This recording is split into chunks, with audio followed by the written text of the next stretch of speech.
The problems for BJP MP Nishikant Dubey seem far from simmering down.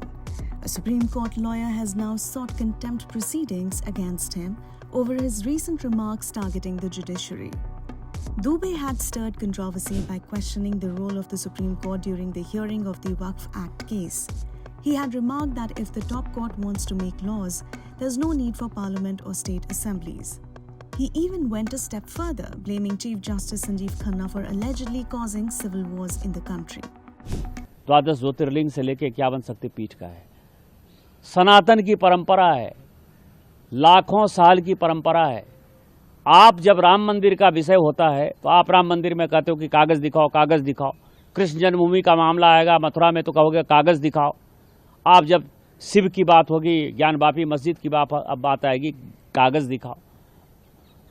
और आज केवल आप मुगलों के आने के बाद जो मस्जिद बने हैं उसके लिए कहते हैं कि आप कागज कहां से दिखाओ। इस देश में धार्मिक युद्ध भड़काने के लिए केवल और केवल सुप्रीम कोर्ट जिम्मेवार है। Taking serious exception, Advocate Anas Tanveer, who represents one of the litigants in the Waqf Act case, has written to Attorney General R. Venkatramani. He has asked for consent to initiate criminal contempt proceedings against Dubey under Section 15(1)(b) of the Contempt of Courts Act. In his letter to the Attorney General, Advocate Anas Tanveer said, Mr. Dubey's remarks are deeply derogatory and dangerously provocative.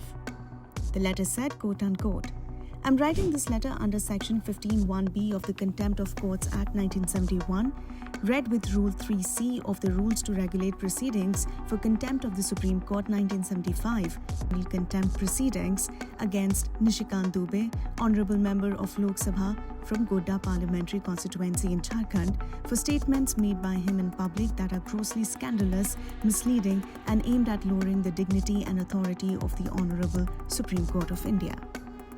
The Bharatiya Janata Party, meanwhile, has distanced itself from Dubey's comments. Party President JP Nadda called them his personal views and reaffirmed the BJP's respect for the judiciary as a pillar of democracy.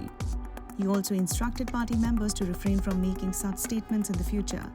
The controversy comes shortly after the centre assured the court it would hold off on implementing some controversial provisions of the Waqf Amendment Act, a case that's already under intense legal and political scrutiny.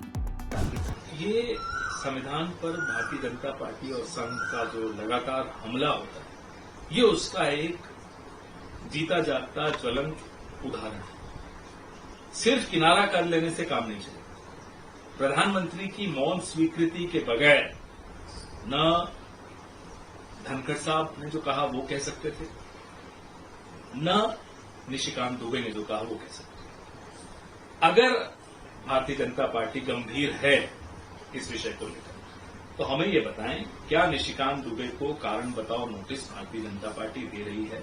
क्या action लिया जा रहा है? और अगर आप action नहीं ले रहे तो प्रधानमंत्री आपकी स्वीकृति के बगैर एक सांसद छोड़िए, भारतीय जनता पार्टी का एक कार्यकर्ता मुंह खोल ही नहीं सकता। और अगर आपकी स्वीकृति के बगैर बोल रहे हैं तो आपकी पकड़ अब पार्टी और सरकार पे खत्म हो गई। इसमें से बयान भी आ रहे हैं लगातार, जो कि चाहे अगर ओवैसी के बयान की बात करें तो कह रहे हैं कि खुद को आम आदमी पार्टी कह रही है कि सुओ मोटो ले सुप्रीम कोर्ट और गिरफ्तारी तक की वो मांग कर रही। तो हम भारतीय जनता पार्टी से पहले मांग कर, आप क्या एक्शन ले रहे हैं ये बताइए। ये तो सीधे सीधे संविधान पर हमला है। धमका तो रहे ही है सुप्रीम कोर्ट को, ये इनकी आदत है, लेकिन संविधान की जो एक व्यवस्था है, चेक्स एंड बैलेंसेस की एक व्यवस्था है, आप सीधे उसको चुनौती दे रहे हैं। तो ये बिना, मैं फिर से दोहराता हूं, बिना प्रधानमंत्री की स्वीकृति के ये संभव नहीं है। और अगर उनकी स्वीकृति के बगैर हो रहा है तो प्रधानमंत्री कमजोर हो चुके हैं।